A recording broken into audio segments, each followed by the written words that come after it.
ইসরায়েলকে উদ্দেশ্য করে বড় হুমকি দিল ইয়েমেনের সশস্ত্র প্রতিরোধ গোষ্ঠী হুতি। সামরিক অভিযানের চতুর্থ ধাপে প্রবেশের ঘোষণা দিয়ে গোষ্ঠীটির মুখপাত্র জানিয়েছেন, ইসরায়েলের সঙ্গে বাণিজ্য করে কিংবা তাদের বন্দর ব্যবহার করলে যে কোনো দেশের যে কোনো জাহাজ হবে হুতিদের বৈধ লক্ষ্য।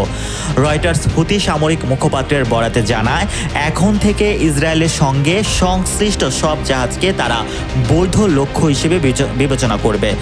গোষ্ঠীটির দাবি, ইসরায়েলের আগ্রাসন বন্ধ না হওয়া এবং গাজা অবরোধ না তুলে নেওয়া পর্যন্ত তাদের সামরিক অভিযান চলবে।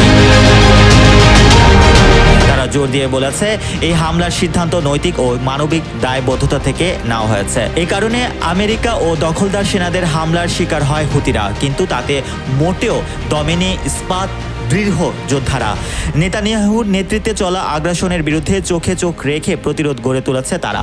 এদিকে গাজায় গণহত্যা বন্ধ করছে না দখলদার ইসরায়েল। মানবিক সহায়তার নামে পবিত্র ভূমির বাসিন্দাদের হত্যায় মেতে উঠেছে বেনিয়ামিন নেতানিয়াহুর সেনারা। আর এরই মধ্যে গাজা উপত্যকায় দেখা দিয়েছে চরম খাদ্য ও মানবিক সংকট। Mohammad Rasel, news 21 international desk.